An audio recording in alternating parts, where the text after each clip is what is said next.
Good morning, or depending when you're watching this, good afternoon, good evening, or good night. My name's Ross, and as always told out of WOSSY Radio, so for the second time in a few days, I'm going to have to hold my hand up and say, yeah, I was wrong.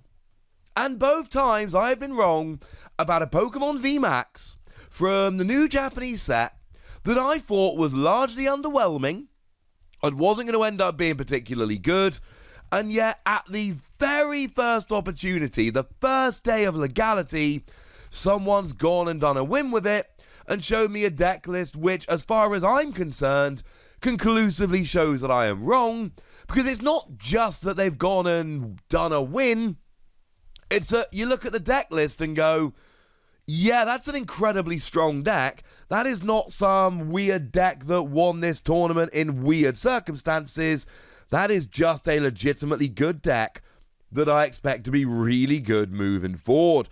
Obviously, do remember these are smaller tournaments at the moment because bigger tournaments literally don't exist because of the whole global pandemic. So Corviknight V then. What do we have from Corviknight V?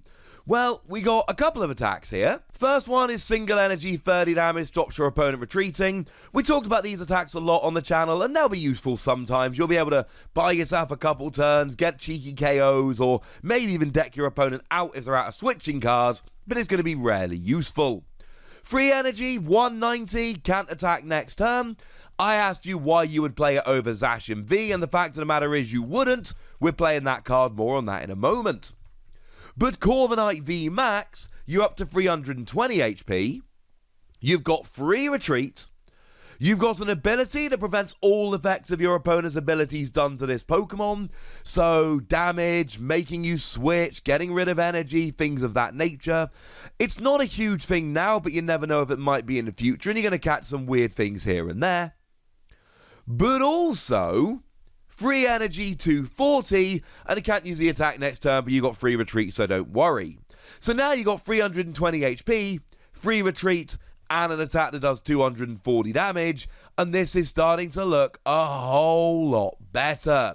And this really is a V Max here we're looking at. If you're going to use the Pokemon V, there really is no reason to play it over Zacian, don't play it over Zacian.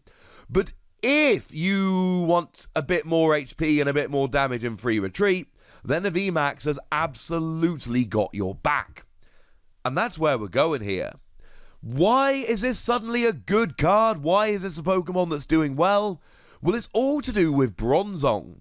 You see, the new Bronzong has got one of those abilities that we've seen many times before that lets you move your energy around the field. And when I showed you Bronzong, I did tell you that these abilities have always been good before. We've seen Pokemon like Aromatisse with this ability winning in the past. We've seen Pokemon like Hydreigon with this ability winning in the past. It just lets you move your metal energy around as much as you like. It's rather nice indeed. And this means that if you're not KO'd, you can free retreat, move the energy up to a new Pokemon, and you're already off and rolling, and that sounds pretty good to me. But we do have to go slightly out of order here and take a little bit of a look at Cheryl. Remember, Cheryl is that new Pokemon, no, supporter card, that basically acts as a max potion for each of your evolved Pokemon, meaning that you heal all the damage, but discard all the energy. But because of Bronzong here, you're not discarding any energy. You move all of your energy over to a Pokemon that doesn't have any damage counters on, heal with Cheryl, and bearing in mind Cheryl won't just heal one Corviknight, it will heal all of your Corviknight. For what it's worth, will also heal any Bronzong. It won't heal basics, so you can always go and stash your energy on a basic and then play Cheryl. So essentially, if your opponent isn't getting a one-hit KO, you can retreat, and then if they're still not getting a one-hit KO, you can Cheryl away maybe 2, 3, 4 turns of attacks. Though do be careful of your opponent playing boss's orders, because if you're waiting to use Cheryl for the perfect moment, your opponent can boss for a KO. That's a decision for you to make in-game. And that is really the hook of the deck. Corviknight is not amazing in and of itself, but at 320 HP, free retreat, decent attack, you combine that with Bronzong and Cheryl, and then you're just not being KO'd unless your opponent can one-hit KO. which sounds like fun.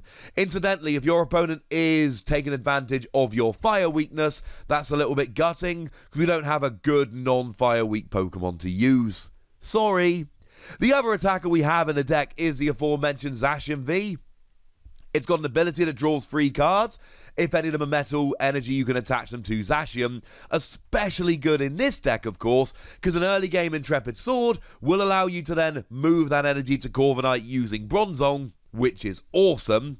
And then you got free energy 230. It's only actually 10 damage less than Corviknight, but both the attacks say you can't use them next turn, and Corviknight's got both an extra 100 HP and free retreat to allow you to free retreat into another Corviknight. Bearing in mind, when you free retreat into Corviknight, you can just Bronzong the energy back over, so the whole you can't attack next turn doesn't really count, because you can get out the active easily, you can move the energy at will. If you've got a second Corviknight down, the whole you can't attack next turn really doesn't matter. Outside of that, it's pretty much the usual suspects. We've got one Crobat for draw. When you play it, draw 2, you got 6 cards in your hand. One Dedenne for draw. When you play it, discard your hand, draw 6 cards. And one Eldegoss, where when you play it from your hand to your bench, you get to put a supporter card from your discard pile into your hand, which a lot of the time is going to be a Cheryl. We also see one Mew here. Mew stops your opponent hitting the bench, which can be kind of big, so that you're not taking KO, so you're not having to maybe Cheryl when you don't have a better Pokemon to stash energy on.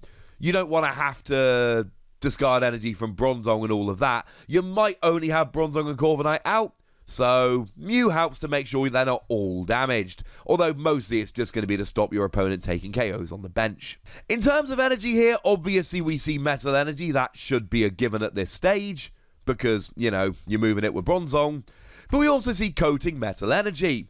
Do remember that Coating Metal Energy, when it's attached, is just a Metal Energy, so that means you absolutely can move it over using Bronzong's ability. Bronzong's ability says energy, not basic energy, so as long as it counts as Metal Energy when attached, which Coating Metal Energy totally does, you can move it over rather nicely indeed, and we are good and ready to go. We also see a little bit of Capture Energy here. Capture Energy just allowing you, when you play it, to search for a basic Pokemon and bench it.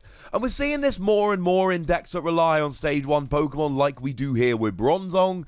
It's just a way of making sure you've got your Bronze all nice and early, so you can then go into your Bronzong. Now, moving over into trainers, we've got the usual suspects here. Professor's Research for draw, discard your hand, draw 7 cards. Marnie for draw, both players shuffle their hands and put them on the bottom of the deck. If you played it, you get 5 cards, your opponent gets 4. They are the standard in every deck. We've then got Boss's Orders, that drags a Pokemon from the bench to the active, allowing you to pick your target. That seems pretty good. It sees play in like every deck. And then we've got the aforementioned Cheryl, does all the healing. That's a good thing. In terms of Pokemon search, we've got ourselves Quick Pull here to search out our basics, which should at this stage be a given.